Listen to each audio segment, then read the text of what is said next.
I'll start talking. All right, ready? Hi, my name is Andrew. I'm from Amazing Kids, and I'm here via video chat, I'm here with Hank Wasiak. Now, Mr. Wasiak is an Emmy-Award winning TV host, producer, author, and co-founder of one of the most highly regarded advertising agencies, Concept Farm.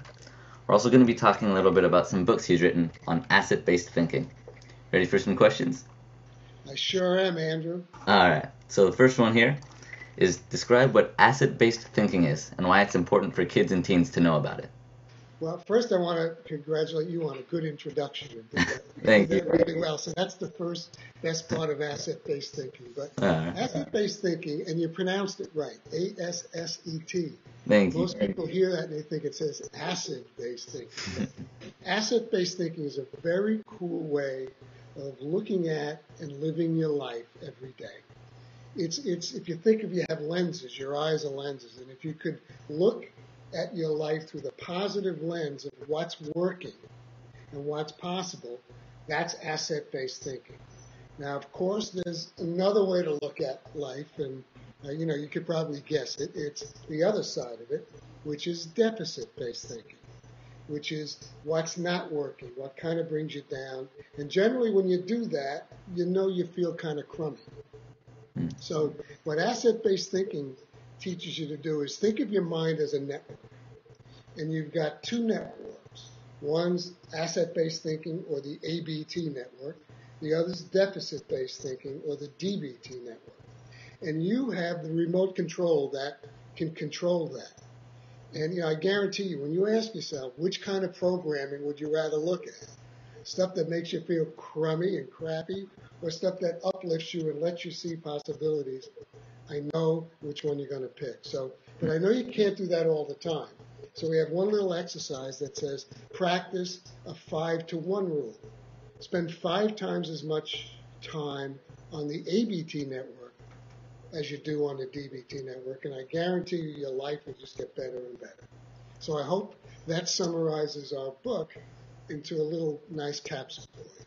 Thank you. That's great. I'm going to try that. All right. Good. And question number 2 is what made you want to write a book about asset-based thinking? Well, I didn't set out to want to write a book. It's interesting how it happened, and I think a great lesson for everyone in your teens and tween years is you just have to be open to what might happen to you.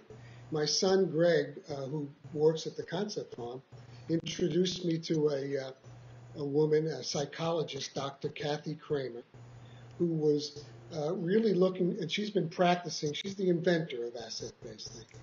And she was practicing it for many, many years and was looking for a way to bring it to life in a whole different way than you normally do.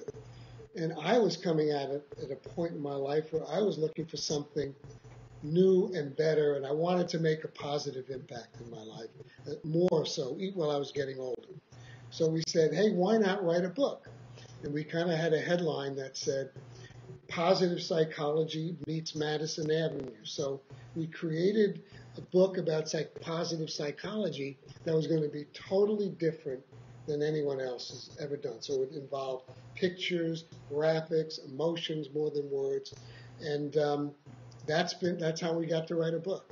And now we're on our 3rd book. The first book is this. I'm going to hold it up for you like that. All right. And the great thing is you can see the cover right side up, right?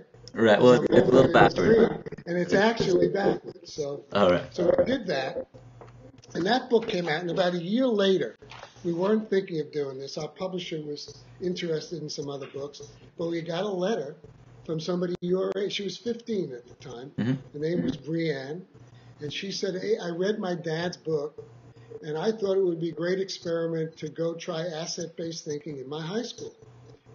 And then she did, and she said, why don't you write a teen book? So we said, what a good idea. So we pitched it to our publisher, and lo and behold, here comes this book, Change the Way You See Everything for Teens. And it came from a letter and an idea from a teen. So it was thank you, Brianne, wherever you are. But it was a great gift we received. And that's how we got to do it. That's great. One person really made like a big difference there.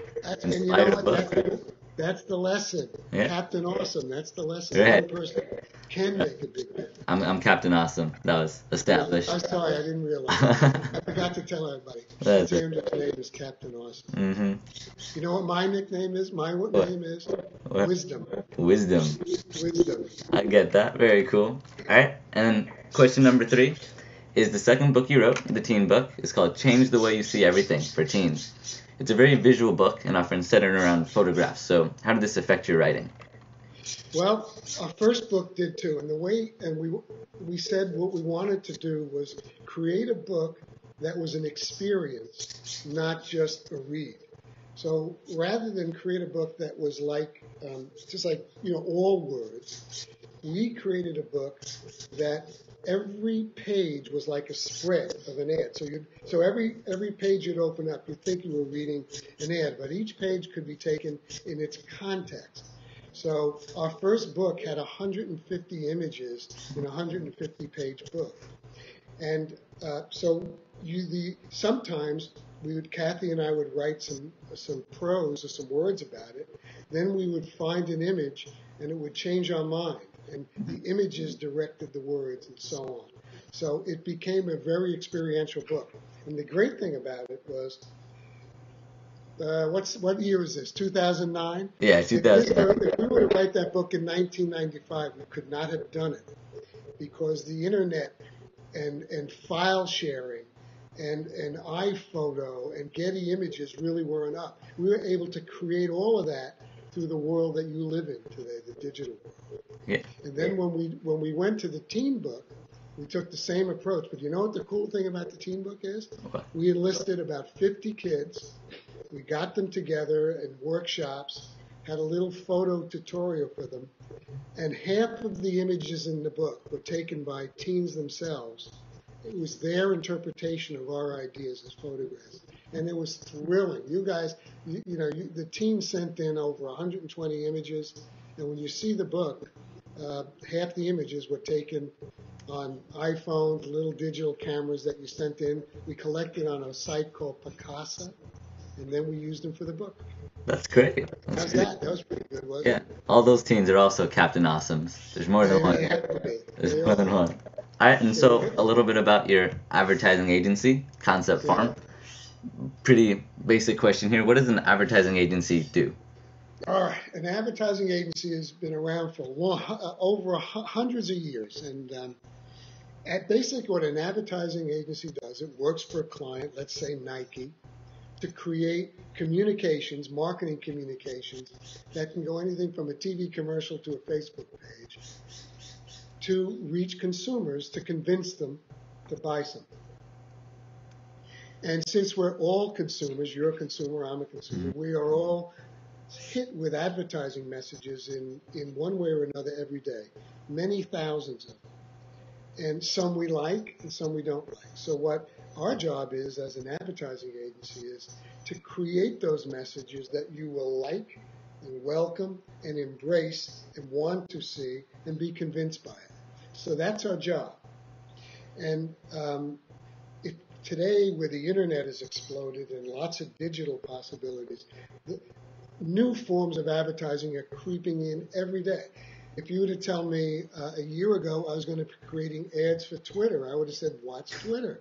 So you have to be constantly ahead of the game, and it's accelerating at an incredibly fast pace. So we're an idea business.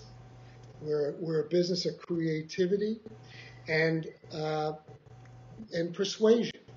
So, if anybody out there really likes the idea of being in an idea business, taking some risks, because all ideas aren't always good and great all the time. If you like communicating, is that your phone? Yeah, I'm so sorry. I meant to turn it on. That's all right. Yeah. Now, I want to tell you something. Having been in a few of these things, I turn mine off all the time whenever. Yeah, I'm so sorry. There's Great also idea. a bird out there. That could have been a text message for you. That could have been an ad. But so advertising. What I would say, encourage your listeners and your readers. If you think you're creative, you like the idea of communicating one-on-one or to lots of different people, you don't mind taking some risks, advertising could be a great business for you.